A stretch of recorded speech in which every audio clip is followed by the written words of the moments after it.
Olá pessoal, hoje nós vamos dar sequência à nossa disciplina de estatística experimental, falando sobre o capítulo 2, que trata sobre os princípios básicos da experimentação.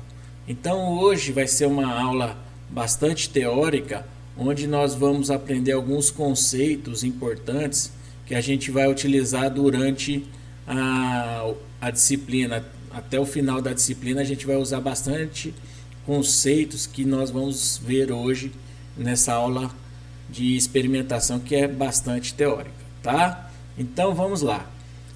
O que seria experimentação, né? A experimentação nada mais é do que um estudo de experimentos, onde nós vamos aprender a fazer o planejamento, a execução, a análise dos dados obtidos e a interpretação dos resultados. Então, quando a gente está falando em estatística experimental, nós estamos abordando todas essas partes, né, da experimentação, desde o planejamento até a interpretação dos resultados obtidos no experimento.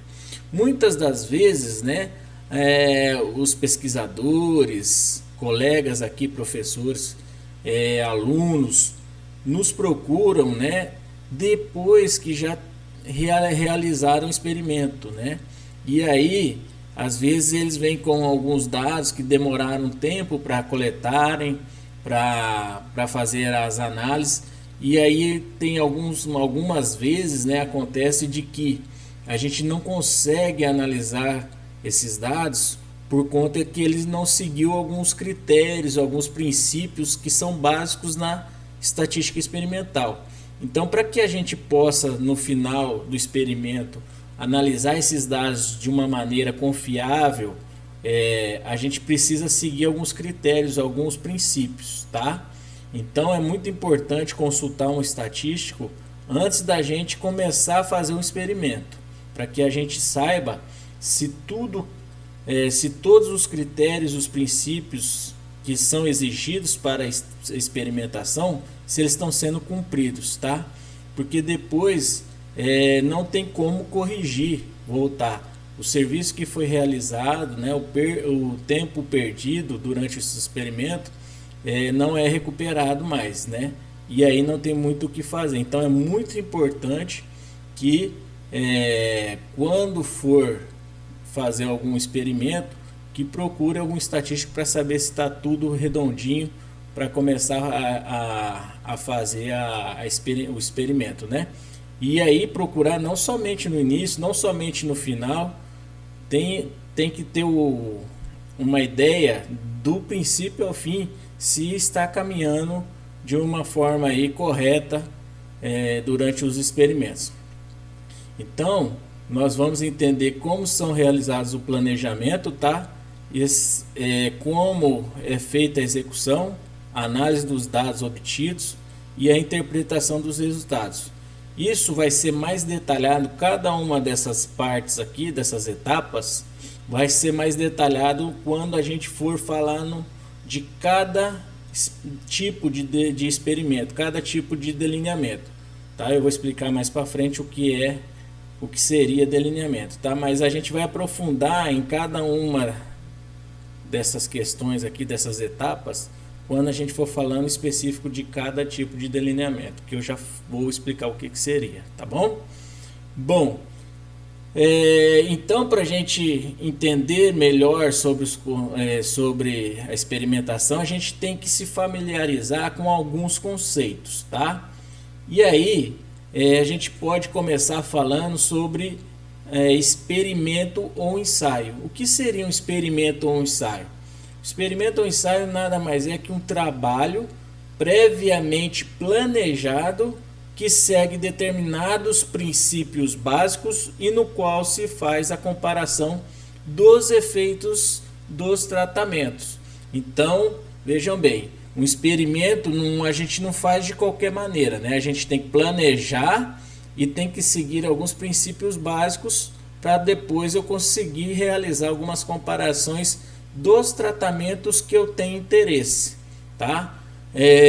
Dependendo, né? Não sei quantos de vocês aqui já procuraram algum professor para fazer iniciação científica, né? Tem muitos professores que realizam pesquisa aqui na universidade, que fazem trabalhos, né, experimentos para checar, né, aqueles tratamentos de interesse daquele professor. Tem professor na área da agronomia que vai testar a soja, diferentes cultivares, outros professores na área da zootecnia, da veterinária, vai na zootecnia comparar diferentes raças, né, de bovinos, seria um experimento. Outros na área de medicina veterinária, mas poderiam comparar diferentes métodos de cirurgia, né, em animais. Na área da engenharia agrícola, a gente poderia comparar diferentes tratores, né, durante o plantio e por aí vai. Tem uma infinidade, né, de tipos de experimentos que a gente pode conduzir, e cada pesquisador, cada professor tem a sua linha, tem a sua área de trabalho. Bom, a gente falou sobre o que é um experimento e agora a gente vai falar sobre o que é tratamento, né? Que é o grande, o principal fator aí numa experimentação. É ele, o tratamento, que vai responder às nossas dúvidas, né? Então a gente tem que saber escolher direitinho quais são os tratamentos para que a gente consiga depois responder às dúvidas, às hipóteses que nós temos, né? Porque a gente não faz uma pesquisa, um experimento do nada, né? A gente precisa ter uma dúvida, a gente precisa ter uma hipótese para que a gente consiga realizar para que a gente realize esse experimento, né? Então o tratamento seria um método, um elemento ou um material cujo o efeito deseja se medir ou comparar em um experimento, tá? Então, alguns exemplos aqui que eu estou mostrando para vocês. Nós temos que tratamento, um experimento pode ter como tratamento variedades de milho, tá? Então eu vou lá, pego a variedade AWX versus a variedade ZWZ. Quero saber qual é a mais produtiva, né? Eu posso fazer um experimento comparando essas variedades, onde as variedades seriam os meus tratamentos, tá bom? Outro exemplo de tratamentos, né, seriam níveis de proteína na ração. Eu poderia ter o interesse de saber qual é o melhor nível de proteína. Será que a 10% é melhor que 20% de proteína na dieta para eu ter um desempenho de bovinos, um desempenho melhor? Posso testar isso também. Então meus tratamentos podem ser níveis de proteína. Tipos de aleitamento de bezerro, né? Leite em pó ou leite da vaca, qual que seria o melhor para o bezerro, né? Diferentes tempos e temperaturas de pasteurização do leite. Eu posso comparar lá qual o melhor tempo, né, de pasteurização, quanto tempo que eu deixo pasteurizando, ou qual temperatura eu deixo, né, para fazer a pasteurização do leite. Qual desses aí vai me render um tempo maior de prateleira do leite, tá? Então, esses exemplos que eu mostrei aqui são alguns tipos de tratamentos que a gente pode estar utilizando no nosso experimento, tá joia? Bom, outra definição que vocês precisam entender e ter em mente é a unidade experimental, que também chamamos de parcela experimental, tá? Então, unidade experimental ou parcela é a unidade que vai receber o tratamento e vai fornecer os dados que irão refletir o seu efeito. Então, vejam, eu posso muito bem aplicar o meu tratamento, né? E depois eu preciso ter o resultado desse tratamento. E aí, as unidades experimentais elas que vão me dar o resultado para que eu possa interpretar se o tratamento tem efeito ou não tem efeito. Tá joia? Bom, aqui eu tenho alguns exemplos, né? Em experimentos de alimentação de suínos, a parcela pode ser um leitão ou um grupo de leitões, tá? Então, vamos supor que o meu experimento seja de testar uma dieta para suínos, tá? Aí, quem seria minha unidade experimental seria cada um dos suínos, dependendo se eu colocá-los em baias individuais, né? Então veja, se eu tiver condições, né, de colocar esses suínos, né, aqui seria leitão, né? A gente está testando para leitões em uma idade menor de suínos. Se eu tivesse trabalhando numa condição onde eu pudesse colocar um suíno, um leitão individualmente em cada baia, eu ia pôr uma dieta para cada coxo, né, para cada baia. Nesse caso, a unidade experimental seria cada suíno, cada indivíduo, cada suíno, tá? Então, nesse experimento, nesse exemplo que eu estou dando, a unidade experimental seria suíno. Porém, talvez eu não tenha condições de colocar um suíno por baia, né, individualmente. E aí eu preciso ter uma baia coletiva. E aí, nesses casos, né, eu posso não conseguir mensurar individualmente o desempenho de cada um dos suínos, né? Quanto que ele consome, quanto que é o ganho de peso de cada indivíduo. O que a gente faz, né? Principalmente com consumo alimentar. A gente não tem o controle do que cada animal vai ingerir, mas a gente vai ter o coletivo. Todos os animais que estão na baia, eles vão fazer parte de uma unidade experimental, tá? Então, nesse caso, onde eu tenho um grupo de leitões dentro da baia, né, uma baia coletiva, eu vou ter que a unidade experimental não vai ser mais o suíno, e sim a baia, porque a média, né, ali o consumo total dos animais que estão em cada uma das baias, o ganho de peso total, né, dos animais que estão em cada baia, vai ser dividido, lógico, pelo número de animais que estão na baia, e aí eu vou ter um valor, uma unidade experimental nessa situação, tá? Então, quando eu tenho essa situação onde não tenho o controle individual dos animais, eu vou ter a minha unidade experimental deixa de ser o animal e passa a ser a baia, tá joia? Outro exemplo aqui de unidades experimentais, unidade experimental. Em ensaios de competição de forrageiras, a parcela pode ser uma única linha de 10 metros de comprimento, ou então pode ser 2 a 4 linhas de mesmo tamanho que serão colhidas e pesadas em conjunto, tá? Então eu posso utilizar como unidade experimental uma linha de 10 metros de comprimento ou 2 até 4 linhas, tá? Com o mesmo tamanho, 10 metros de comprimento. Aqui eu tô a definição nesse caso aqui, a gente meio que estabelece, tá? Do que é a unidade experimental. Não tem o tamanho certo, tá? Para ser uma unidade experimental tem que ser 10 metros de comprimento, tem que ter 2, 4, 5 fileiras, 5 linhas, tá? Não tem receita de bolo, tá joia? A gente meio que estabelece, é lógico que não vamos pegar ali uma linha com 2 metros, né? Que aí não vai ter uma representatividade boa para fazer o experimento. Então, nesse caso aí, a unidade experimental seria uma parcela representada por uma linha, né, de comprimento de 10 metros, tá? Na parte de competição de forrageiras, se o meu interesse fosse esse. Bom, outro exemplo. Em experimentos conduzidos em casa de vegetação, a parcela pode ser um vaso ou em laboratório uma placa de Petri com um meio de cultura, tá vendo? Então, na casa de vegetação eu tenho lá os vasos, né? E cada um desses vasos eu chamo eles de unidade experimental, tá certo? E no laboratório eu posso usar meios de culturas, né?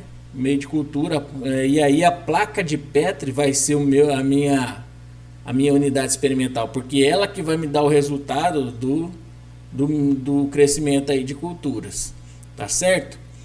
Então é muito importante a gente definir o que é a unidade experimental, tá? Vamos supor aí no trabalho de resistência aí no animais atletas, né? A gente tem aí no esporte aí equestre, a gente tem cada um dos equinos, né? Dos cavalos é uma unidade experimental, tá? Quando a gente vai para bovinos, né, a gente trabalha com rebanho grandes aí, a gente pode ter confinamentos. E aí, se a gente tiver condições de fazer um confinamento individual, que geralmente é usado mais em pesquisa, onde a gente quer estabelecer direitinho o que acontece com a rota biológica, metabólica, tá? Do alimento, essas coisas, a gente tem que ter um controle maior. Aí você usa baias individuais, que é o que ocorre mais em pesquisas. Aí quando você quer simular mais a prática a campo, aí você vai para baias coletivas, tá joia? Porque aí tem a competição entre os indivíduos na baia, e tudo isso aí interfere no resultado final do experimento, né? Já simula uma situação mais próxima da realidade. Então varia muito do que é o seu objetivo de pesquisa, né? Às vezes você quer determinar algumas rotas metabólicas, algum interesse mais intrínseco que você precisa que o alimento, você precisa ter a certeza que o alimento está sendo ingerido pelo animal, aquela vitamina, igual no meu caso, quando eu fiz quando eu fiz o experimento do meu mestrado, né? Eu precisava ter animais em baias individuais, porque eu tinha que ter a certeza que cada um dos animais que participavam do meu experimento estavam ingerindo 5 gramas de vitamina D. Então eu tinha que colocar lá no coxo, né? Antes mesmo de fornecer toda aquela dieta, para não misturar e ficar na dúvida se os animais estavam ingerindo vitamina D, nós pensamos e elaboramos, né, uma maneira de que nós tivéssemos a certeza de que os animais estavam ingerindo toda a vitamina D. Então a gente pegava um coxinho menor, né, colocava ali 1 quilo no máximo, né, sendo que a dieta dos animais eram de 10 a 15 quilos, e a gente colocava um coxinho menor, né, antes de oferecer o restante da dieta, e aí a gente tinha certeza que aquele animal estava ingerindo a vitamina D, e aí era o foco, né, do estudo, saber os efeitos da vitamina D sobre a qualidade de carne. Depois até vou dar alguns detalhes mais para frente sobre o meu experimento, né, um dos meus experimentos. E aí a gente tem aí que ter o controle maior usando baias individuais, tá?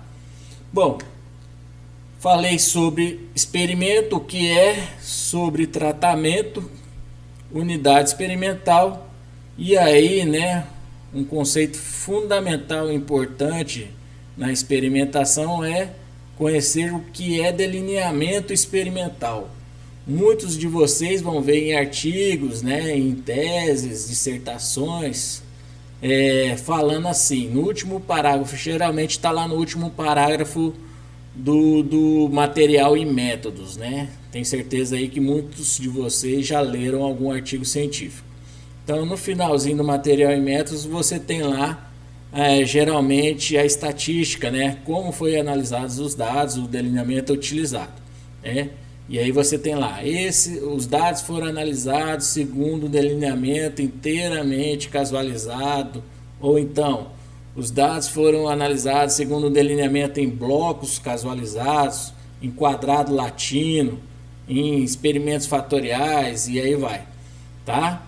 Então, delineamento experimental seria o plano utilizado na experimentação e implica na forma como os tratamentos serão designados às unidades experimentais.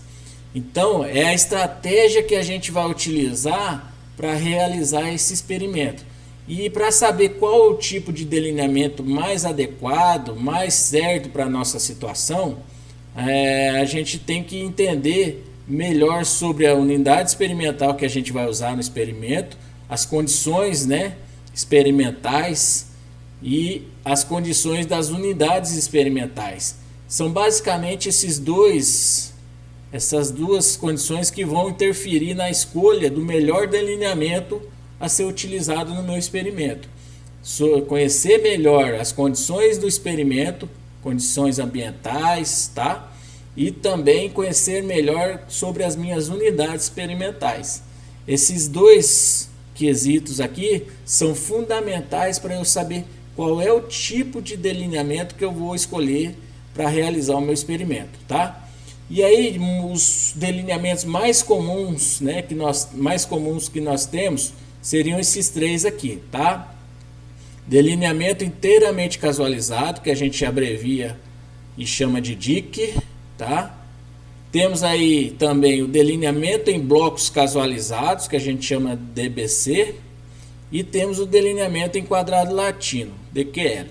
Então esses delineamentos são basicamente os mais utilizados na experimentação, tá? Existem outros tipos de outras maneiras que a gente testa nossos tratamentos, tá? Na maioria, nesses três tipos de delineamento aqui, que eu falo que são delineamentos simples, né? A gente testa somente um fator, um tratamento, tá? Quando eu quero testar mais de não seria um tratamento, mais de um fator, né? Por exemplo, quando eu testo só um fator raça de bovinos, eu quero saber qual das raças tem o melhor desempenho. Eu estou testando um fator, um tipo de... Então é um tipo de tratamento só que eu tenho. Quando eu testo mais de um fator, 2, 3, 4, eu posso conduzir o experimento com 2, 3 ou mais fatores de uma vez só, simultaneamente. Às vezes eu não estou interessado só em comparar as raças dos animais, mas eu também estou interessado de comparar qual é a melhor raça e qual é a melhor, vamos pôr aqui um outro fator, e qual é o melhor músculo, né, de bovinos. Vamos supor que o meu experimento seja com qualidade de carne. Qual raça me dá uma carne mais macia? Mas ao mesmo tempo eu não quero saber somente qual é a melhor raça, eu quero também saber qual é o melhor músculo, né? Qual que é o músculo que me traz mais maciez. E aí eu posso estudar dois fatores simultaneamente. E aí os meus tratamentos serão as combinações dos dois fatores, dos níveis dos dois fatores. Vamos supor que eu tenha raça Nelore, eu vou usar poucos níveis aqui, tá? Para vocês entenderem mais rápido. Vamos supor que um dos fatores seja a raça, e dentro da raça eu tenha dois níveis, Nelore e Red Angus, por exemplo, tá? E o outro fator que eu esteja estudando ao mesmo tempo seria o músculo. Vamos supor que eu não vou pôr o nome do músculo, né? Longissimus dorsi, eu já vou falar direto o nome do corte.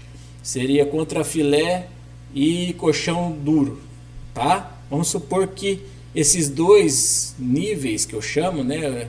Esses dois músculos, que são os dois níveis do meu fator, que seria o músculo, a combinação desses dois músculos com as combinações das duas raças me dariam os tratamentos. Então, na verdade, Nelore com contrafilé eu tenho um tratamento, Nelore com coxão duro eu tenho o segundo tratamento, Red Angus com contrafilé eu tenho o terceiro tratamento e Red Angus com coxão duro eu teria o quarto tratamento, tá?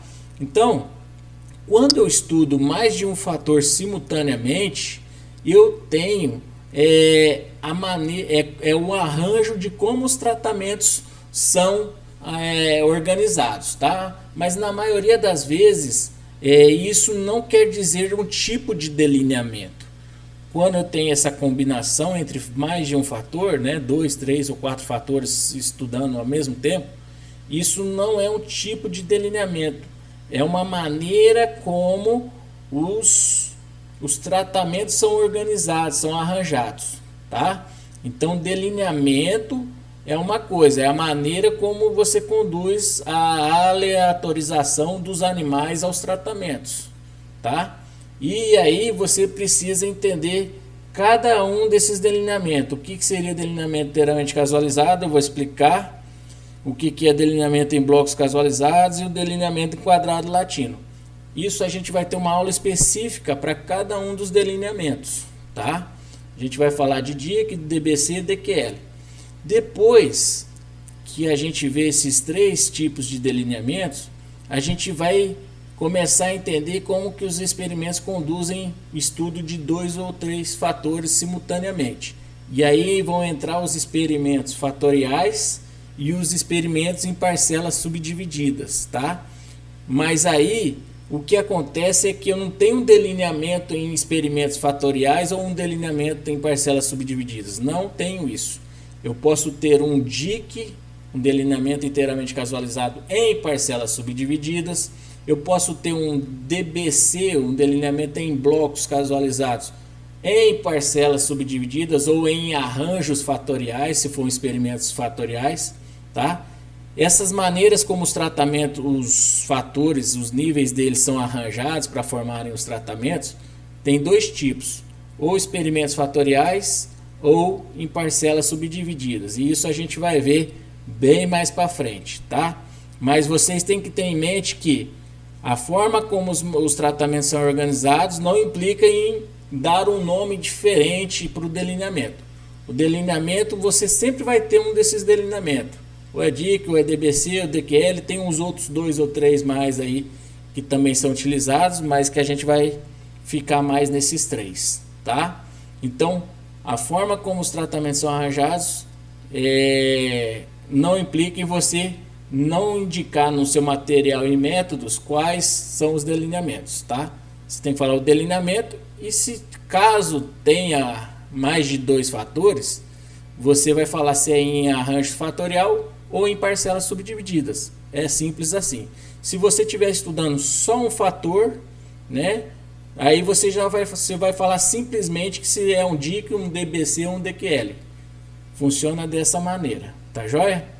Bom, e para vocês entenderem a diferença entre esses delineamentos, né? Qual que é a implicação de você conhecer, por que é importante você conhecer qual é o tipo de delineamento que você está usando, que você vai usar, que você precisa usar no seu experimento, eu vou mostrar para vocês a maneira como é cada tipo de experimento, cada tipo de delineamento é analisado. Então, se você tem um DIC, você vai fazer a análise de uma maneira. Se você tem um DBC, a análise do experimento dos dados muda um pouquinho. Se você tem um DQL, muda mais um pouquinho, tá? Então, cada tipo de delineamento vai gerar uma análise diferente, tá certo? Além da maneira como você planeja e executa o experimento ser diferente, as análises dos dados obtidos em cada um desses delineamentos também vai ser diferente, tá? Aí eu tenho aqui, ó, os 3 exemplos, né? Os 3 tipos de delineamento. Eu tenho o DIC, o DBC e o DQL. Vejam aqui, pessoal, quando eu estiver trabalhando com um delineamento inteiramente casualizado, eu tenho aqui, eu pego aquela variável, né? No experimento, a gente não trabalha com apenas uma variável. Se eu quero medir o desempenho de bovinos, né? De uma dieta em bovinos, eu vou medir o consumo do animal, é uma variável, eu vou medir o peso do animal, é outra variável, é o abate. Eu vou medir o ganho de peso diário, eu vou medir a conversão alimentar, eu vou medir a espessura de gordura, o peso de carcaça, o rendimento de carcaça, tá? Eu vou medir várias variáveis que vão me indicar sobre o desempenho dos animais recebendo diferentes tratamentos, diferentes dietas, nesse exemplo que eu dei, tá?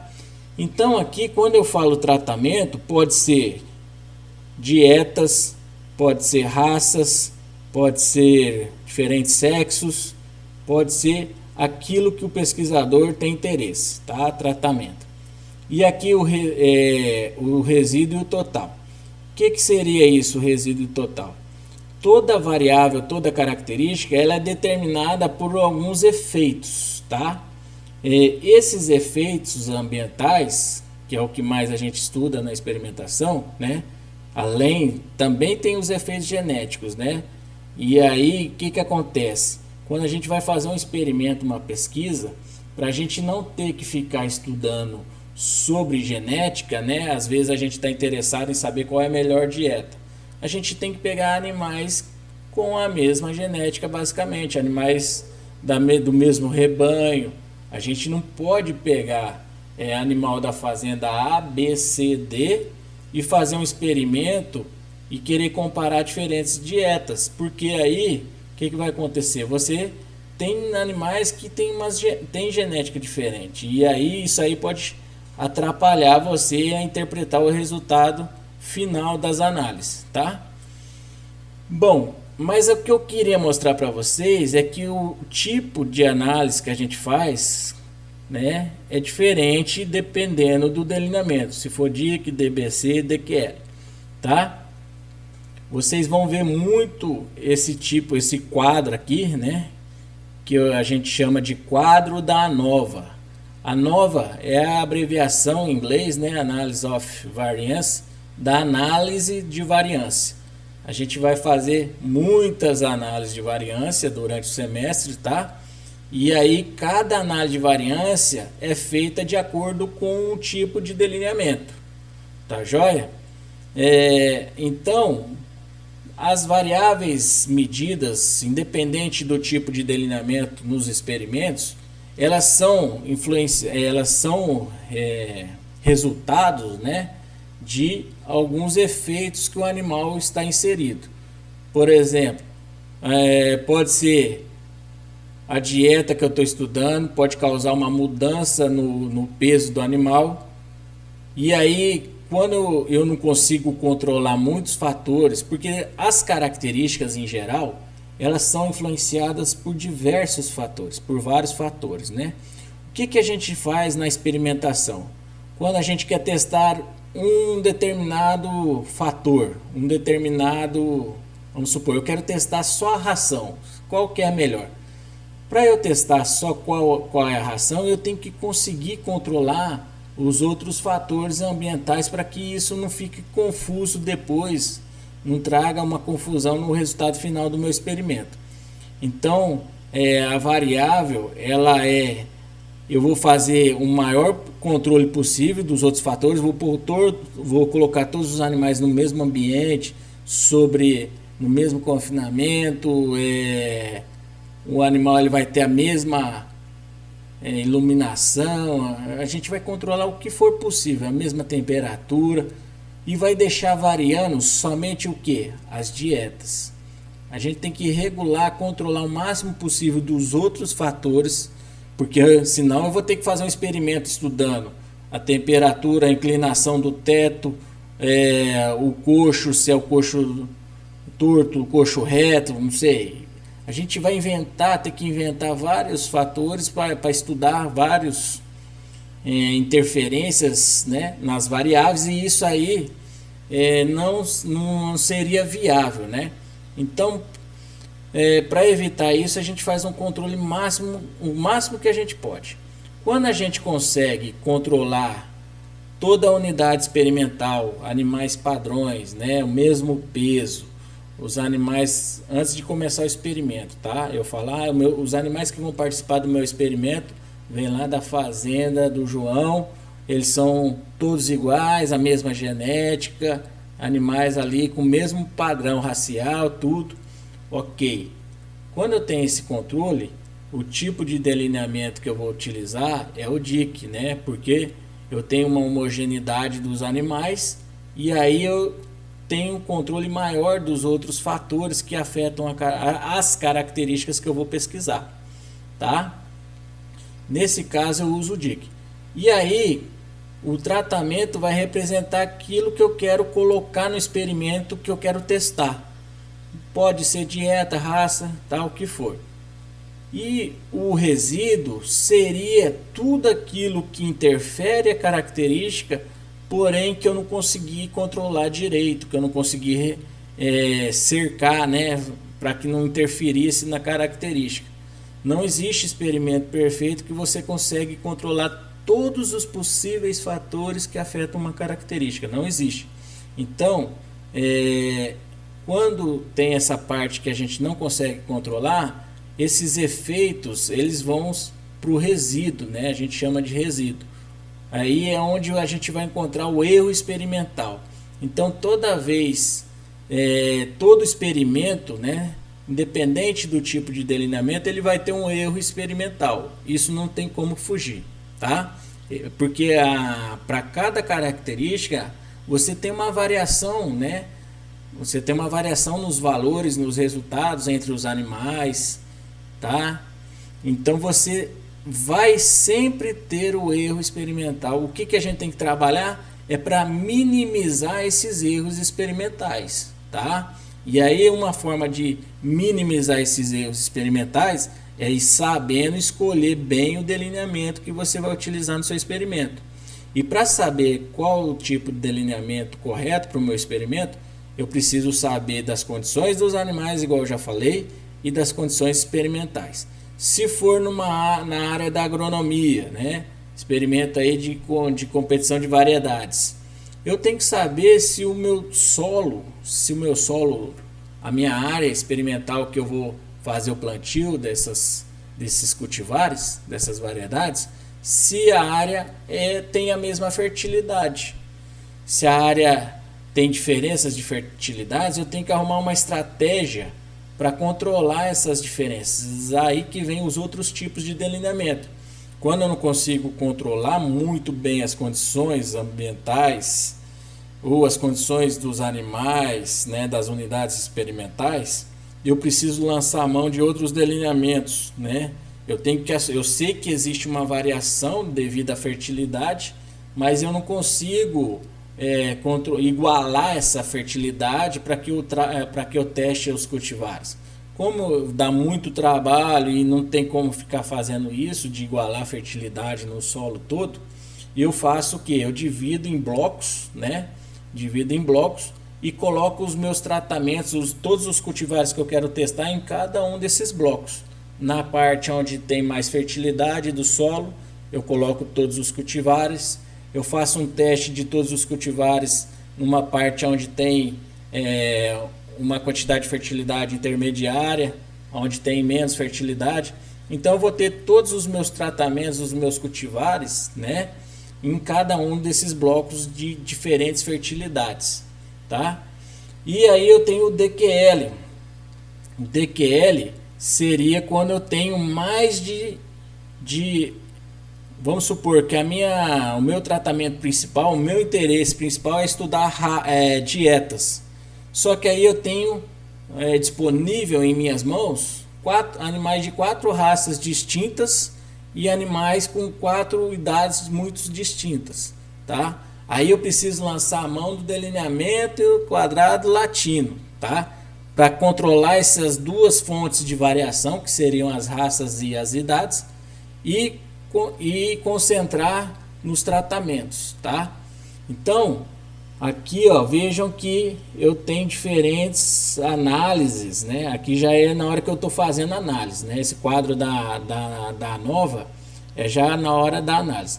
Então vejam que muda, ó, do DIC para o DBC, né? Então aqui eu tenho só dieta. Vamos supor que eu tenho nos 3 tipos de delineamento eu queira testar só dieta. É o meu tratamento aí importante.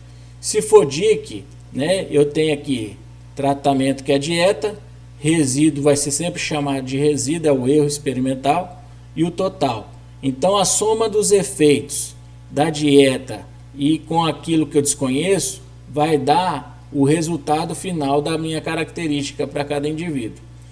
Já no DBC, né?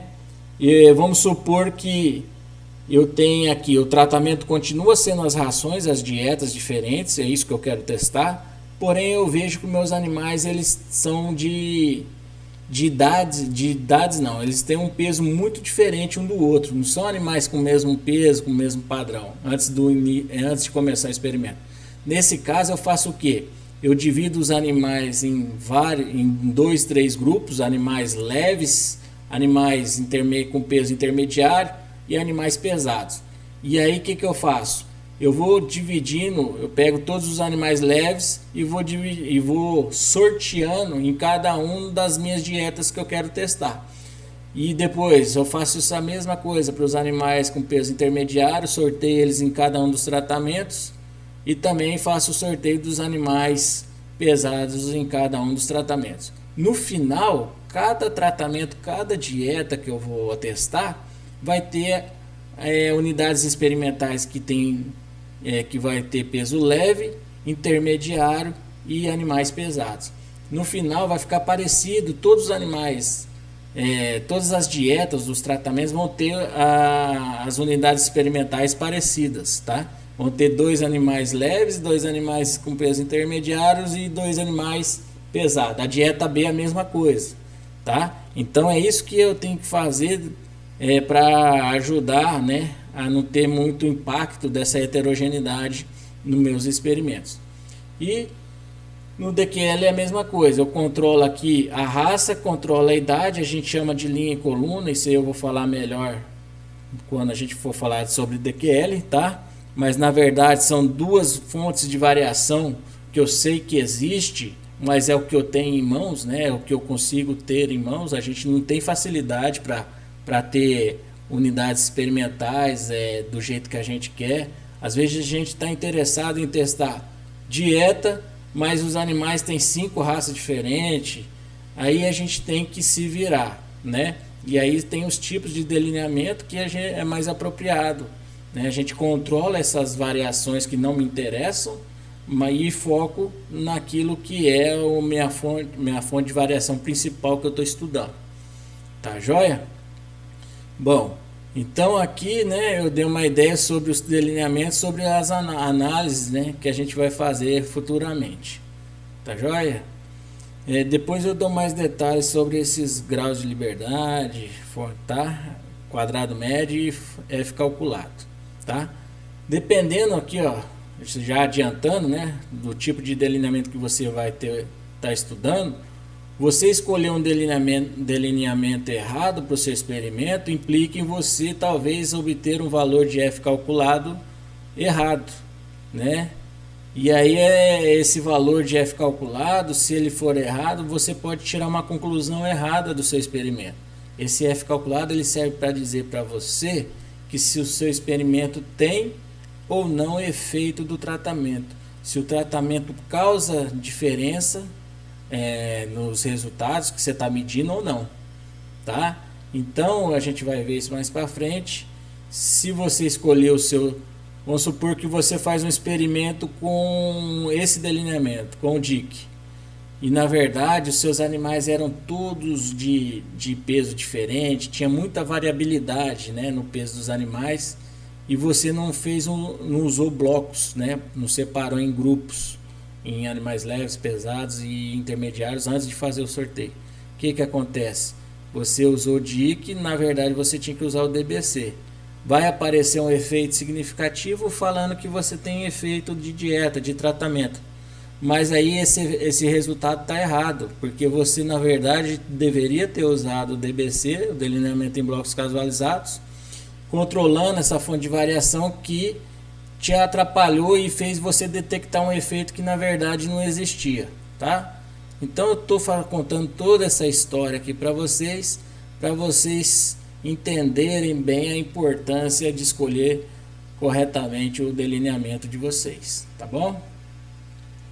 Bom, quando a gente está trabalhando com experimento, né? Geralmente isso a gente faz com pesquisa científica. Muito difícil você verificar alguma pesquisa, algum trabalho científico em que não tenha estatística envolvida, tá? 99,99% onde você tem uma pesquisa, um experimento, a análise estatística está lá, está envolvida nesse trabalho, tá? Isso em diversas áreas, humana, na medicina, nas agrárias, nas engenharias e assim vai, tá? Bom, a pesquisa, né, a pesquisa científica, a gente vai fazer a pesquisa utilizando experimentos para provar algumas hipóteses, né? As suas hipóteses, a minha, as nossas hipóteses, tá? Como assim, professor? Como que eu vou... Por que eu tenho que ter hipóteses, né? Você vai fazer uma pesquisa científica, no meu caso, por exemplo, quando eu fiz o mestrado, eu tinha uma hipótese. Eu li vários trabalhos, né? Quando eu cheguei no meu mestrado para fazer, o meu professor trabalhava com qualidade de carne, o meu orientador do mestrado, ele trabalhava com qualidade de carne e ele falou para eu procurar algum trabalho que fosse de meu interesse, né? Para que eu estudasse também. E aí eu vi, né, comecei a ler sobre qualidade de carne, maciez de carne, cor da carne, várias variáveis de qualidade de carne. Fui vendo os trabalhos que eram estudados, né? Um usou cálcio, o outro usou vitamina D, vitamina E, um tem um efeito antioxidante, ajuda na conservação da carne, na qualidade da carne, diversos trabalhos. O que me chamou a atenção na época, né, foi a vitamina D. Aí eu vi uma coisa muito interessante, que era animais taurinos, né? Eles recebiam vitamina D e tinham um efeito na qualidade da carne, a maciez da carne melhorava, ficava uma carne mais macia, né? Os animais que recebiam vitamina D, os taurinos que eu estava falando, né? Os trabalhos de taurinos, né, seriam aqueles animais... por exemplo, o Red Angus é um animal taurino, Bos taurus, tem o continental e tem o britânico. O animal taurino é de clima temperado, né? E são animais com maior produção, mais produtivos, tá? Só que esses animais, os taurinos, em contrapartida, eles têm uma menor resistência a parasitas, né? E ao calor aqui do nosso clima tropical, embora tenham uma maior produtividade no caso de ter aí em suas condições ambientais atendidas, tá?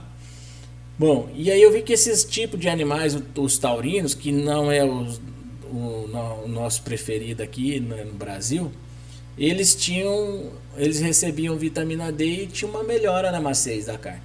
Quando a gente analisava os trabalhos, né, na literatura, lendo bastante sobre os trabalhos, os bovinos, os bosíndicos, né, os zebuínos, que é o Nelore, que é o Guzerá, que é o nosso tipo de gado predominante no Brasil, eles não tinham o mesmo efeito, a maciez da carne dele não tinha tanto efeito, né? E aí a gente quebrou a cabeça, imaginou mil coisas, né? Viajamos muito, né, na doideira de ler vários trabalhos, e aí a gente teve uma hipótese lá. Será que animais que tem muita radiação, muita vitamina, porque o taurino ele tem uma quantidade de melanina menor na pele, e isso aí faz ele filtra menos, né? Ele produz mais vitamina D, porque se passa mais radiação solar pela pele, ele converte isso mais em vitamina D. Então o taurino talvez ele tinha ajuda além da dieta da radiação solar, coisa que o bosíndicos o nosso Nelore não teria, porque ele tem uma pele escura, né, uma pele preta, ele absorve mais, né, ele não converte tanto, ele não deixa a radiação converter muito a vitamina, né, em vitamina D. Isso atrapalha esse animal em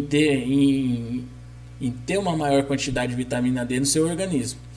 Então ele teria somente ali da dieta, que seria alguma coisa não muito, uma quantidade não muito razoável.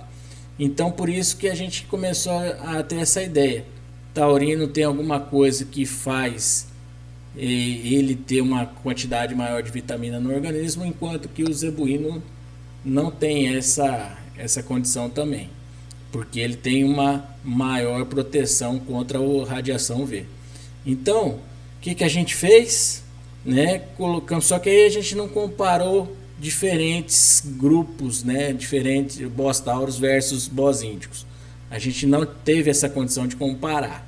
mas a gente comparou animais sobre o sol e animais sobre a sombra, né?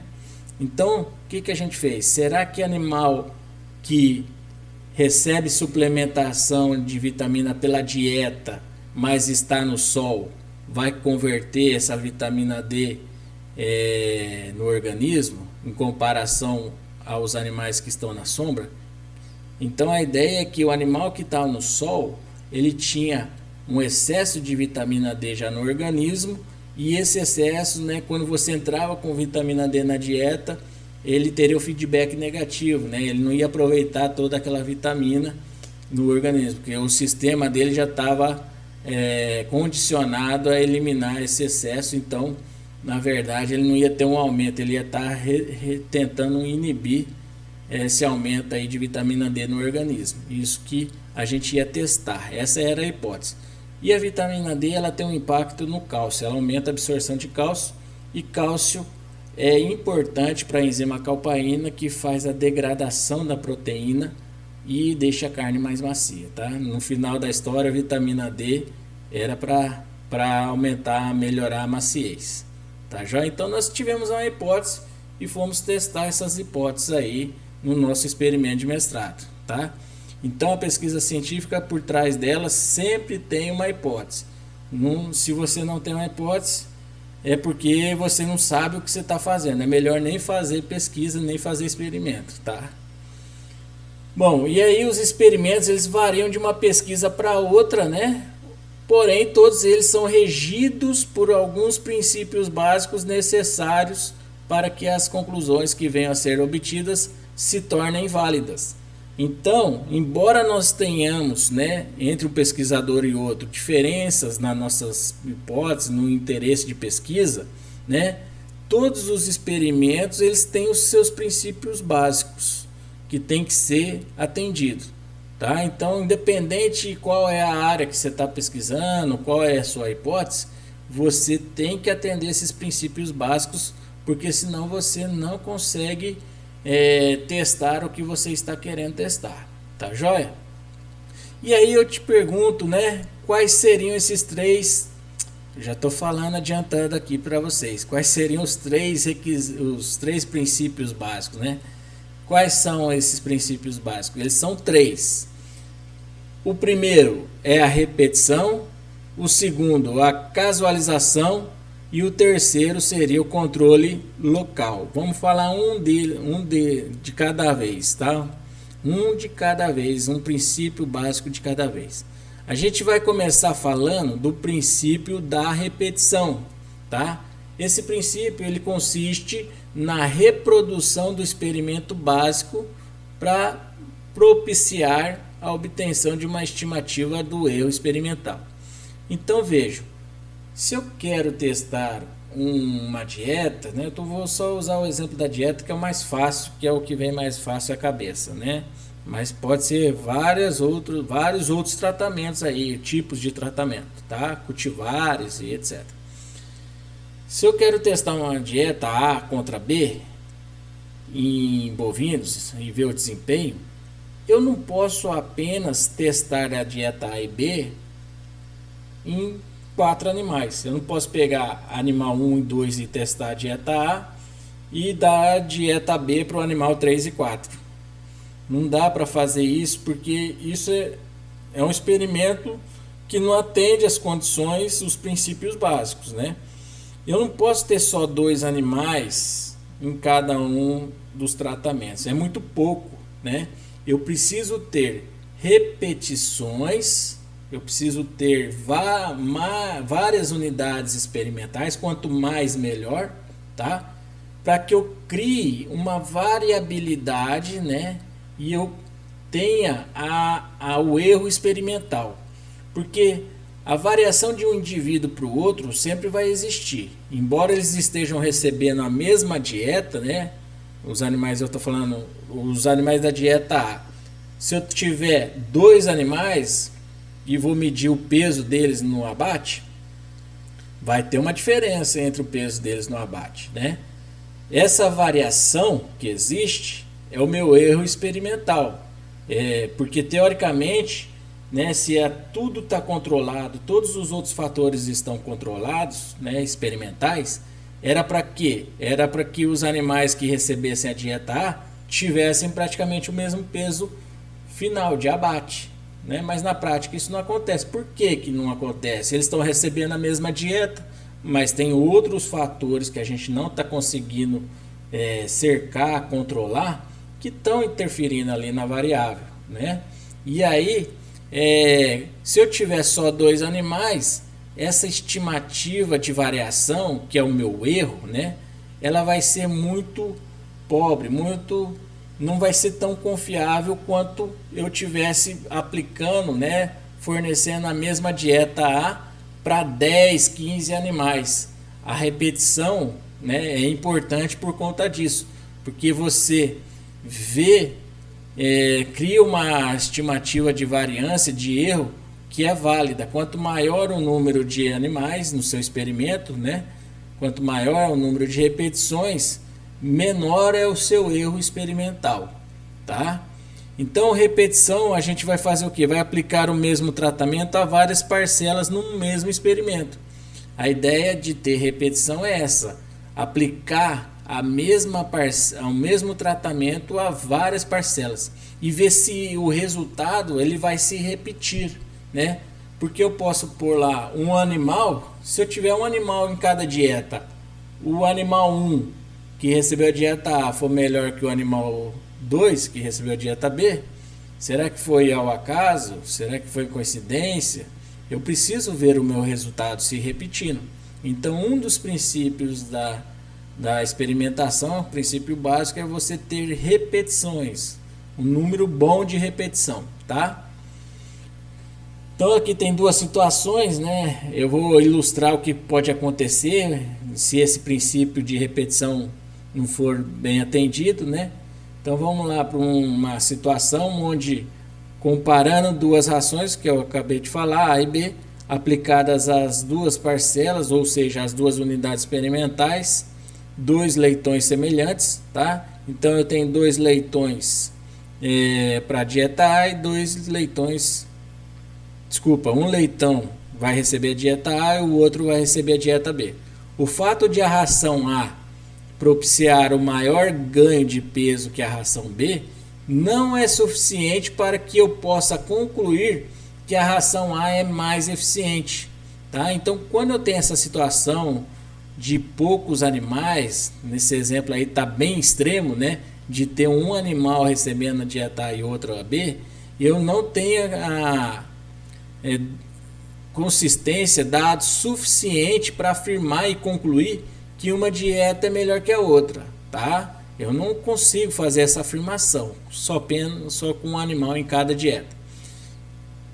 Esse melhor desempenho da dieta A, né, que o animal que recebeu a dieta A teve, pode ter corrido pelo simples acaso. Então pode ser uma coisa que aconteceu ao acaso, tá joia?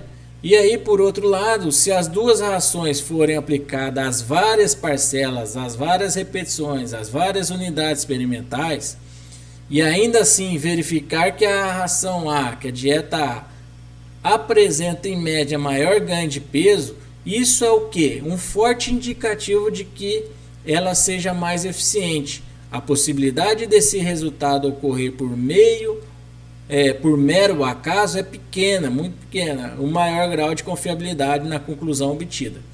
Então, essa é a ideia de usar o princípio da repetição, tá?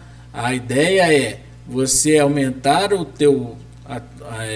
verificar que o seu tratamento que você está aplicando, ele está se repetindo em várias parcelas, em várias unidades experimentais. Então a conclusão que você vai tirar desse experimento é bem mais confiável, tá? Para acontecer ao acaso vai ser difícil ter uma coincidência com os vários animais que estão recebendo a dieta A, por exemplo, e aí a confiança no seu experimento vai ser maior, tá certo? Bom, aí vem a pergunta, né? Quantas repetições devem ser usadas por experimento? E aí a resposta dependerá do conhecimento do pesquisador sobre o assunto, tá? Teu orientador lá vai ter uma ideia boa, junto com o estatístico, né? Se ele já tiver cansado de consultar o estatístico, o pesquisador que você está trabalhando, ele mesmo vai te falar, já vai estar calejado, né, de tanto visitar o estatístico. Então vai depender do conhecimento do pesquisador sobre o assunto e do conjunto de condições em que será realizado o experimento. Mas de forma geral, né, pessoal, a regra prática para que você tenha um número adequado de repetições que é aplicada por Gomes desde 1987, tá? É que você tenha um mínimo de 20 parcelas e 10 graus de liberdade no resíduo, tá? Esse 10 graus de liberdade no resíduo aí, ele é bem importante, tá? Às vezes a gente não consegue atender o N aqui nos delineamentos mais simples, como o DIC, por exemplo. Porém, esse 10 graus de liberdade do resíduo já é uma condição boa, né? Melhor do que... O pior seria você não ter nenhum nem outro, tá? O ideal é que você tenha essas duas condições, um total de animais de no mínimo 20 no experimento e um grau de liberdade de no mínimo 10 para o resíduo, tá? Para o erro experimental, que a gente vai chamar de resíduo até o final da disciplina. Então, quanto maior o número de repetições, maior é a precisão do experimento. Já falamos nisso. Menor é o erro experimental e maior é a confiança, né? Porém, esta relação vale até determinado número de repetições, pois além desse determinado número, né, o incremento na precisão não é tão significativo. Então chega uma hora que você tem tantas repetições que você ficar aumentando mais, além de ser mais custoso, né, e trabalhoso, não vai trazer uma confiança maior, não vai aumentar o grau de confiança. Chega uma hora que isso tem um limite, tá? Quando a gente está falando do coeficiente de variação, né, ele é totalmente influenciado pelo tamanho, né, da amostra, o tamanho, o número de repetições que você tem no experimento. Essa medida aqui ela tende a ser menor quando você tem um N maior. Tá? O erro tende a ser menor quando você tem um número de repetições maior. Bom, o outro princípio básico da experimentação seria o princípio da casualização, né? Nesse caso aqui nós vamos considerar um experimento para avaliar as duas rações A e B, já que é o exemplo mais fácil aí de vocês entenderem. Então eu tenho a ração A, ela apresentou o maior ganho de peso médio. A ração A pode ter sido favorecida por algum fator qualquer, animais com maior potencial genético, por exemplo. Então, para evitar algum tratamento, ração A, né, para evitar que algum tratamento seja favorecido por fatores externos, procede-se a casualização dos tratamentos. Então é o seguinte, né, pessoal? Vamos supor que eu tenha um colega, né, um amigo que trabalha na empresa de ração tal. E ele é um amigão meu. E aí ele vem e fala, ó, preciso fazer um experimento, vai ter gente olhando e tal, me ajuda aí a minha dieta ser a melhor aí pra gente conseguir vender mais, né? Se eu for picareta, né, eu vou ajudar esse cara aí, um amigo meu, a gente vai deixar de ser profissional e vai fazer coisa errada, o que não deve, tá? Mas aí o caso é o seguinte, eu posso dar uma maquiada nesse experimento, eu posso falar que fiz um sorteio, né, para dividir os animais na dieta A e B, mas na verdade não fiz um sorteio, eu já peguei e coloquei uns animais que eu sabia que tinha uma genética boa, né, que veio da fazenda tal, e misturei com os animais que veio da outra fazenda onde o animal tem uma péssima genética e coloquei para rodar esse experimento. Só que eu fui tão malandro, né, que eu coloquei os animais que têm um maior potencial genético recebendo a dieta do meu amigo, a dieta A, que eu vou chamar assim. E os animais que veio da pior fazenda, né, que tem um péssimo condição genética, né, esses animais eu coloquei na recebendo a dieta do concorrente, né, do meu amigo. E aí no final do experimento foi comprovado que a dieta A do meu amigo foi a melhor. Só que aí aconteceu o que? Eu fiz a casualização, eu fiz o sorteio? Não fiz, né? Eu favoreci um tratamento. Qual o tratamento? A ração do meu amigo. Eu fiz eu ajudei que essa dieta desse o melhor resultado, tá? Então, se a gente não faz a casualização, né, o sorteio, pode acontecer da gente favorecer um ou outro tratamento, tá? Então, quando a gente casualiza, a gente dá a chance de de cada um dos tratamentos receberem animais com bom potencial ou com baixo potencial, tá? Então, as chances vão ficar divididas entre os tratamentos. E é isso que a gente quer. A gente não quer viesar o experimento colocando animais somente num dos tratamentos, tá? Isso e essa condição deve ser evitada principalmente quando tiver heterogeneidade entre os animais. Quando eu falo heterogeneidade, diferença de peso, diferença de genética, diferenças que a gente conhece e que a gente não vai testar, mas pode atrapalhar a interpretação dos resultados, tá certo? Bom, os tratamentos serão distribuídos de maneira aleatória às parcelas, mesma probabilidade de serem destinados a qualquer parcela. Então, quando eu fiz o meu delineamento no mestrado, meu DIC, né, eu peguei os tratamentos, né, numerei os animais de 1 a 42 e fui sorteando. Animal 1, peguei lá um papelzinho. Animal 1 vai receber o tratamento 2.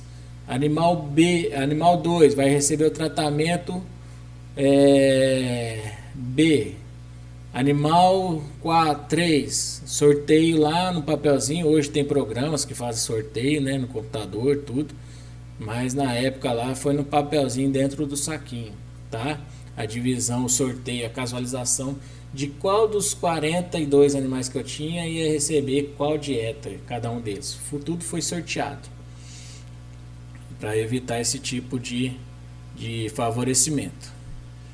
Bom, e aí a finalidade desse princípio, né, é propiciar aos tratamentos a mesma chance de serem designados a qualquer unidade experimental, evitando que algum tratamento seja favorecido ou desfavorecido. Já falamos sobre isso. O princípio da casualização é necessário porque permite obter uma estimativa válida do erro experimental. Então, aquela variação que eu disse para vocês, né, que existe entre os indivíduos, ela só é válida se você tiver feito a casualização. Porque aí você vai dividir os animais de maneira sem favorecer nenhum tratamento, e aí aquele erro, aquela medida de erro experimental, ela se torna válida. Para então o meu erro experimental, o meu resíduo ser válido, eu preciso aplicar a casualização, né? Antes de começar o experimento, eu preciso aplicar a casualização para que esse erro que eu vou encontrar no resíduo na hora da análise dos dados seja válido, tá joia? E esse princípio de casualização ele também garante o uso de testes de significância por tornar os erros experimentais e aleatórios independentes, tá? Então eu não vou criar um viés, né, uma correlação que cause um erro aí viesado.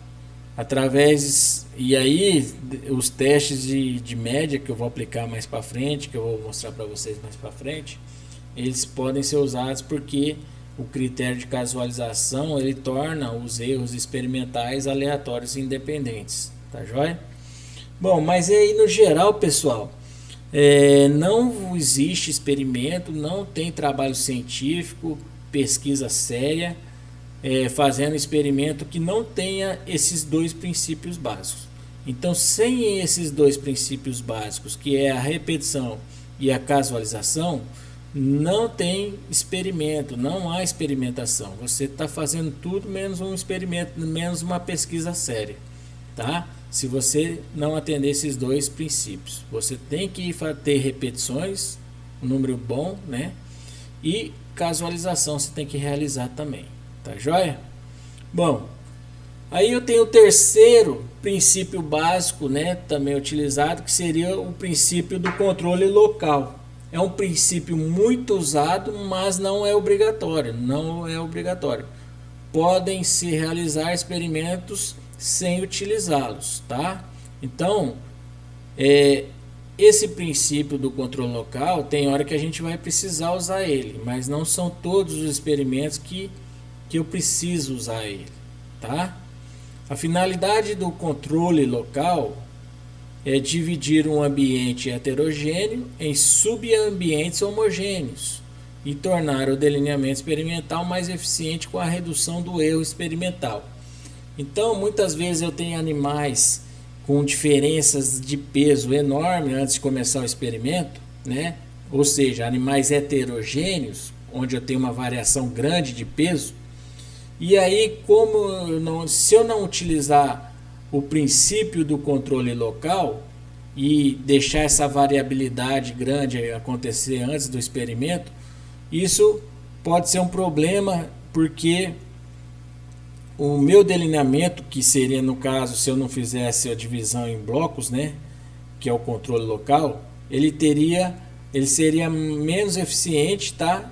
E aí eu teria um grande erro experimental. Isso que acontece se eu não uso o princípio controle local quando eu deveria usar. Quando eu tenho heterogeneidade na unidade experimental, no meu material experimental, os animais, né, as variedades e aí vai. Quando eu não tenho essa homogeneidade, eu tenho que usar um delineamento adequado. Então, o controle local, que não é todos os delineamentos que tem esse princípio, o controle local é importante para essa situação. Ele vai reduzir o erro experimental, né, tornando essa variação grande, reduzindo essa variação, né, que existe, que é grande, que é devido à heterogeneidade, e aí vai ter um erro menor no experimento e você vai poder detectar às vezes efeitos significativos do seu tratamento que nem iriam aparecer se você não tivesse usado esse princípio chamado controle local. Esse princípio, com esse nome, controle local, né, nada mais é que a utilização de blocos, né? O exemplo que eu falei para vocês de peso, né, dos animais, antes de sorteá-los os animais nas dietas, e eu separar em grupos, né, antes de fazer esse sorteio, em pesado, intermediário e leve. Então, isso que eu dei de exemplo para vocês nada mais é que o princípio do controle local. Toda vez eu preciso dividir em grupos os animais pesados, os intermediários e leves? Não. Se os animais tiverem pouca variação no peso antes de começar o experimento, né, um peso bem semelhante, eu não preciso dividir em grupos de peso, né? Eu já posso sortear os animais todos, né, misturados, sem dividir em grupos, direto aos tratamentos, tá? Mas quando isso não acontece, eu preciso usar esse princípio local para ajudar a diminuir o meu erro experimental, tá?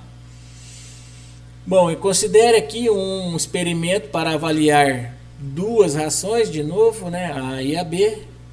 A gente vai usar esse exemplo sempre.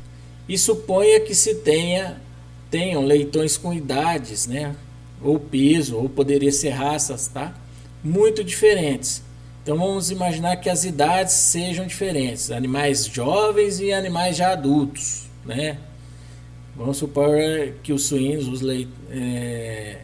os leitões têm essa idade diferente, jovem e já entrando na fase adulta, tá? Bom, leitões com idades diferentes tendem a apresentar taxas de crescimento diferenciadas. Não se podem distribuir as rações inteiramente ao acaso. Vamos supor que eu utilize o princípio da repetição. Tenho vários animais jovens vários animais adultos, tá? Vamos pegar essas duas idades diferentes. Tem várias repetições, atendi o princípio básico da repetição. Fiz a casualização também, peguei esses animais, misturei tudo, né, os jovens com os adultos e sorteei nas dietas A e B, tá? Então eu atendi o princípio da casualização e o princípio da repetição. Mas aí eu não fiz o princípio, não utilizei o princípio do controle local, como eu deveria. O que pode acontecer mesmo eu atendendo o princípio da repetição e da casualização? Na hora que eu fiz o princípio da casualização, que eu utilizei ele, eu sorteei os animais, pode acontecer, e é provável que aconteça, né? Não é nada improvável. Pode acontecer de, ao sortear os animais, aqueles que tenham, que sejam mais jovens, caiam na dieta A. E os animais mais velhos, né, os mais adultos, caiam na dieta B. Mesmo sorteando os animais ao acaso, isso pode acontecer. E aí, o que pode atrapalhar na minha interpretação do resultado da análise depois, no final? Pode acontecer que eu falar que a dieta A, os animais jovens estão na dieta A e os mais adultos, né, os mais velhos, na dieta B, eu posso falar que a dieta A é a melhor. Será que a dieta A é a melhor? Sendo que nela só recebeu a dieta A os animais mais jovens? Isso feito a casualização, tá? Eu posso fazer essa afirmação? Acho que não, né? Porque eu posso ter um confundimento aí se realmente a dieta A é melhor ou se foi os animais jovens que têm uma taxa de crescimento mais rápido, né? Se foi a culpa, foi da dieta do desempenho ser melhor ou foi dos animais que eram mais jovens e eles têm um crescimento mais rápido? Qual seria o motivo de eu ter tido um desempenho melhor? Dos animais da unidade experimental que eu estou trabalhando ou da ração que eu estava testando? Fica a dúvida, né? Fica aí a dúvida do que causou um efeito bom naqueles animais. Se é culpa da dieta ou se é dos animais. Para evitar isso, teríamos que fazer igual eu fiz no caso de pesos diferentes. Divido animais, crio dois grupos, animais jovens, o outro grupo de animais pesados, tá? Pego os animais jovens e sorteio, né, os dois tratamentos para os animais jovens. E faço a mesma coisa, sorteio os dois tratamentos para os animais pesados, tá? De forma que eu vou ter aí um balanço, né? O tratamento com a dieta A vai receber 5 animais jovens e 5 animais mais velhos. E acontece a mesma coisa para a dieta B, 5 animais mais jovens, 5 animais mais velhos. Agora sim fica uma comparação justa, uma comparação que não vai me trazer dúvida. Se realmente a dieta A continuar tendo um resultado melhor, né, no desempenho dos animais, não foi porque só tinha animais jovens ou animais velhos. É porque a dieta realmente era melhor, tá certo? Então o controle local é importante nessas situações de heterogeneidade, seja da unidade experimental, né, do animal ali, ou das condições experimentais, né, fertilidade, clima, condições, tudo isso aí a gente, se tiver heterogeneidade de clima, de fertilidade, eu também preciso fazer essas subdivisões em grupos, tá? Bom, e o princípio do controle local consiste em se dividir esse grupo heterogêneo quanto à idade em subgrupos homogêneos, tá? É o que eu fiz. Pego grupos que são heterogêneos, está misturado animais jovens com animais mais velhos, divido em dois grupos, o grupo do animal jovem vai ficar homogêneo e o grupo dos animais velhos vai ficar homogêneo, só vai ter velho no grupo dos animais velhos e só vai ter novos no grupo dos animais mais novos. Então vai ter uma homogeneidade. Eu tinha um ambiente, eu tinha animais heterogêneos e eu transformei isso aí em dois grupos homogêneos, tá? Esses subgrupos são chamados de blocos e os tratamentos de rações, tá? E são distribuídos casualizadamente dentro de cada bloco, tá joia? Bom, esse princípio de controle local, que é os blocos, também me permite fazer o que? Uma redução, vocês vão ver mais para frente a importância, perceber melhor a importância desses princípios utilizados de forma correta, quando a gente for falando dos delineamentos, fazendo as análises de variância, tá? Mas aqui adiantando para vocês, o controle local, ele causa uma redução no grau de liberdade do resíduo, tá? Então, ou seja, quando eu uso o princípio de controle local, eu comparo uma comparação simples, né? Se eu pegar um DIC que usa repetição e casualização, só dois princípios, né? Eu vou reforçar isso daqui a pouco. Se usa só dois princípios e eu pego um delineamento em blocos casualizados, um DBC, que usa repetição, casualização e controle local, né, blocos, o que acontece na minha análise? Qual que é o impacto de um delineamento ou outro, né? Quando você usa blocos, o controle local, você tem uma redução no grau de liberdade do resíduo, tá? Que é uma desvantagem. Vejam, se eu estou usando um DIC, né, o meu grau de liberdade do resíduo é 1 e 16. E se eu uso um DBC, o meu grau de liberdade de resíduo diminui para 12. Partindo do mesmo número de animais no experimento. Aqui eu tenho 4 tratamentos e 5 animais em cada tratamento. São 20 animais nesse experimento. E no DBC aqui, supondo que eu use um delineamento em blocos casualizados, eu também teria 20 animais. 4 tratamentos e 5 blocos que a gente teria, que seriam as minhas repetições. Também teria 20 animais aqui, tá? O que acontece? Na hora da gente fazer a conta do grau de liberdade, né? Do total, a gente sempre começa com o total. Pega aqui, ó, 5, 4 vezes 5, 20. 20 menos 1, 19. Depois do tratamento, quantos tratamentos eu tenho? 4. 4 menos 1, 3. 19 menos 3, o grau de liberdade do erro, do resíduo que é descoberto dessa maneira, né, pela diferença do total pelo tratamento, dá 16. Já no DBC, né, vamos fazer a conta do grau de liberdade. 4 vezes 5, 20, menos 1, 19. Grau de liberdade do bloco. Quantos blocos eu tenho? 5. 5 menos 1, 4. Grau de liberdade do tratamento. 4 menos 1, 3. Grau de liberdade do resíduo. 19 menos 4 menos 3. 19 menos 7. Sobra 12. Então veja, um grau de liberdade do resíduo que antes, num delineamento inteiramente casualizado, era 16, passou para 12 quando eu mudei para o delineamento em blocos casualizados. Então uma desvantagem é essa, você reduzir o grau de liberdade do resíduo, passar de 16 para 12. Por que é uma desvantagem? Porque quando você vai fazer a análise de variância, né, você vai ter que encontrar um valor na tabela, chama F tabelado, né?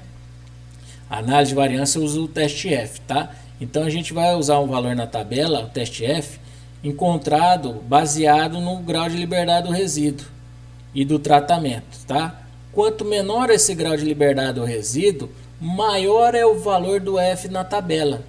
Quanto maior é o valor de F na tabela, mais difícil de eu ter um valor F calculado que seja maior que o F tabelado. Se esse valor F calculado não for maior que o F tabelado, eu não tenho efeito significativo do meu tratamento, eu não tenho diferença significativa do meu tratamento. Então, o impacto disso, né, você utilizar um DBC ao invés de um DIC, né, você você aumentar o teu valor de F tabelado e tornar-se mais difícil você pegar um efeito significativo. Ah, então eu vou usar sempre um DIC para pegar efeito significativo? Não estou falando para vocês fazerem isso, tá? Eu estou falando que isso é uma desvantagem. Vocês têm que escolher o delineamento baseado nas duas coisas que eu falei, na tua unidade experimental, nos seus animais, tá? No padrão deles, se eles são homogêneos ou heterogêneos, e nas condições experimentais. É isso que vai definir qual delineamento você vai utilizar, e não qual que você vai encontrar efeito significativo ou não. Se você encontrou ou não, você utilizando o delineamento correto, né, é isso que importa. Eu quero saber se tem efeito ou não. Você não encontrar efeito da hipótese, né? Você achava que tinha efeito e não encontrar efeito, isso também é um resultado. O importante é você trazer um resultado, né, na pesquisa para o leitor que seja confiável, tá? Que seja o certo, não o resultado que você quer, tá? Muitas vezes a gente quer que tenha um resultado, mas não acontece. O importante no final é você fazer a análise usando o delineamento certo, tá? Então tem essa desvantagem? Tem, mas tem vantagens também, tá? Ocorrerá também uma redução na soma do quadrado do resíduo, e quando ocorre essa redução na soma do quadrado do resíduo, ele faz um aumento, né? Ele faz reduzir, né, a variância residual. Então, por que que o resíduo, que é o meu erro, ele diminui? Porque como o resíduo, né, a variação, o erro experimental, ele é o QM do resíduo, quadrado médio do resíduo. Eu estou adiantando a análise de variância que a gente vai fazer e vai aprender detalhadamente, tá? A partir do DIC aí no próximo capítulo, tá? Então aqui o que acontece? Você vai achar o erro experimental é sempre esse aqui, ó, quadrado médio do resíduo, quadrado médio do resíduo. O que acontece? Se você coloca um outro fator que você controla, né, que você sabe que causa variação e causa um aumento no erro, você adiciona um efeito de bloco para controlar isso, aquele valor aqui da soma do quadrado passa para bloco. E para eu achar o QM do resíduo, que é o meu erro experimental, eu faço a divisão da soma do quadrado do resíduo pelo grau de liberdade do resíduo. Então, ao fazer essa divisão, né, se esse valor aqui diminui do SQ do resíduo, ajuda também a encontrar um menor quadrado médio do resíduo, que é o meu menor, que é um erro experimental menor, tá?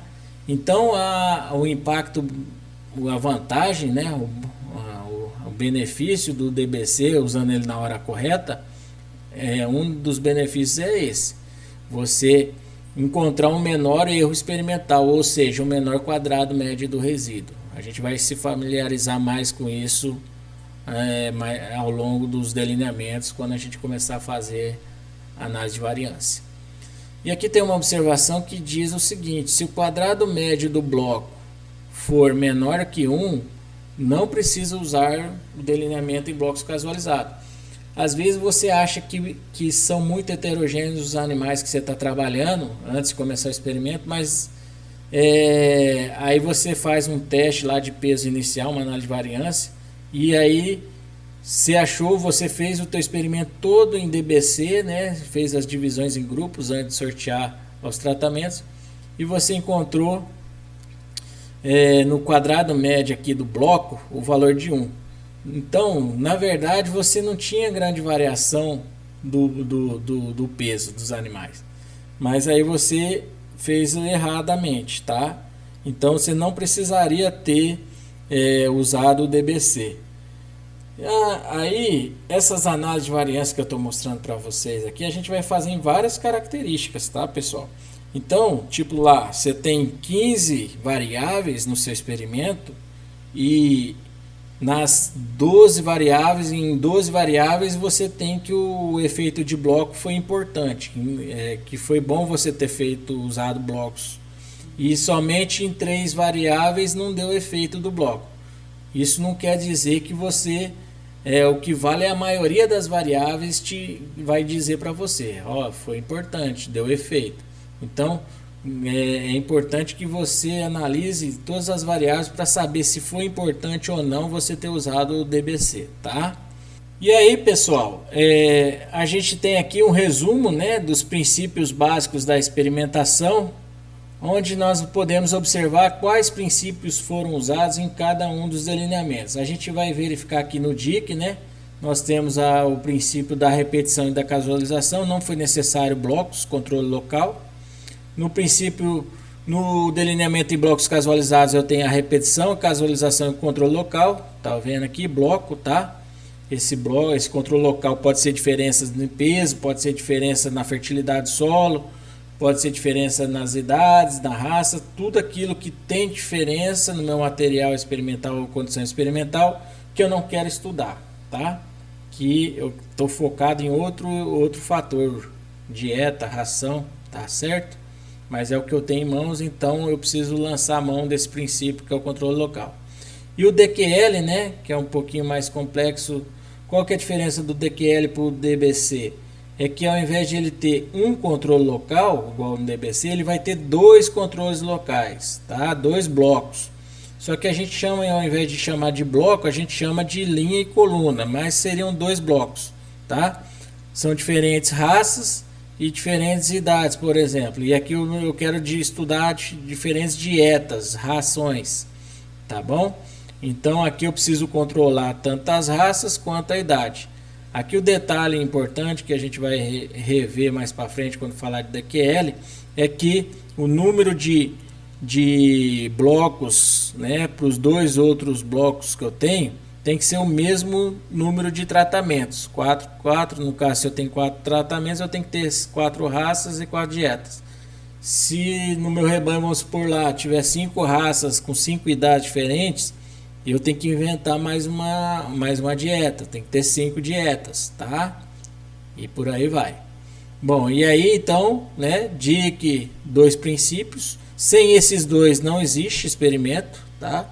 Aqui tem repetição e casualização, aqui também tem, então já atenderam o mínimo, mas é importante também usar esse princípio de controle local quando necessário, tá? Bom, e aí a gente está quase finalizando. Nós temos aí, né, na experimentação, as fontes de variação que causam a variação numa determinada característica. Essas fontes elas podem ser de 3 tipos: premeditada, sistemática e aleatória. Premeditada é quando a fonte de variação é introduzida pelo pesquisador com a finalidade de fazer comparações. Então, eu quero impor essa fonte de variação. Eu sei qual que é a fonte de variação, são dietas diferentes, eu vou testar elas, eu estou impondo, tá? Então, a fonte de variação que a gente chama de premeditada seria um exemplo aí, seriam os tratamentos, tá? O outro tipo de fonte de variação é a sistemática, onde as variações são não intencionais. Não foi eu que quis pôr, né? Não foi o pesquisador que quis colocar essa fonte de variação no experimento, mas de natureza conhecida. Mas você sabe que existe, né? Você sabe que existe, porque você vê lá, um animal chegou, uma diferença enorme de peso, e aí você está vendo que tem essa diferença, mas você não quer estudar isso. É uma fonte de variação chamada de sistemática, tá? Que está inerente ao material experimental, seja a unidade experimental ou seja as condições, né, do experimento. Podem ser controlados pelo pesquisador. Então, exemplo, heterogeneidade no solo, tamanho de semente, diferença de peso, diferença de raça, tudo aquilo que tem heterogeneidade, variação e que eu não quero estudar, tá? E aí eu tenho as fontes de variação que são chamadas aleatórias, né? Variações de origem desconhecida, eu não sei, eu não consigo ver o que está causando variação na minha característica, que sempre tem essas fontes de variação que a gente não conhece, tá? Que são as desconhecidas, e a gente não consegue controlar, né? Então constitui o erro experimental, essa fonte de variação aleatória. São devidos a 2 fontes: variação no material experimental, né? Pode ser alguma coisa genético, ou falta de uniformidade nas condições ambientais, nas condições experimentais. Pode ser uma das 2 causas, tá? Então tudo isso vai para o resíduo, seja ela fonte de variação genética ou ambiental. Tudo que eu desconheço que causa variação na característica vai para chamada de fontes de variação aleatória, ou seja, o resíduo, tá? E aí, para vocês entenderem, né, e a gente finalizar essa aula bastante teórica de hoje, nós temos aqui, ó, nos 3 delineamentos, né, o tratamento aqui, ó, vamos supor, sempre que o tratamento seja dieta, ração, eu tenho que esse tratamento é premeditado, porque sou eu, o pesquisador, que está impondo esse tratamento no experimento. Aleatório, eu posso ter lá uma variação genética, alguma coisinha de variação genética, ou de um animal o animal de um determinado grupo ficou mais no sol, o outro ficou mais na sombra e eu não observei, não controlei isso. Então é o resíduo, né? Aleatório. Quando você tem um DBC, né? Aqui, continuando, vamos supor que seja dieta também. Você tem a premeditada, aleatória é o resíduo que você não controla, né? A fonte de variação que você não controla, e você tem um bloco. Vamos supor que eu dividi em grupos de peso antes. Aqui é a fonte de variação dos diferentes grupos de peso, né? Seria chamada de sistemática. Já no DQL, né? Eu tenho aqui os meus tratamentos, premeditada, o resíduo aleatório. Então, o premeditado e o aleatório não vai mudar. O teu tratamento é premeditada e o resíduo é o seu aleatório, a fonte de variação aleatória. E aí a sistemática pode aparecer ou não no seu experimento, no seu delineamento, tá? No caso do DQL seriam diferentes raças, diferentes idades, né? Isso aqui são fontes de variações sistemáticas, tá? Então, pessoal, eu espero ter passado para vocês aí basicamente alguns conceitos muito importantes para a nossa disciplina aí, né, ao decorrer da disciplina. E a gente vai dar continuidade na próxima aula falando aí do delineamento inteiramente casualizado, tá? Então, qualquer dúvida a gente discute nos fóruns e até breve nos encontramos aí na próxima aula aí.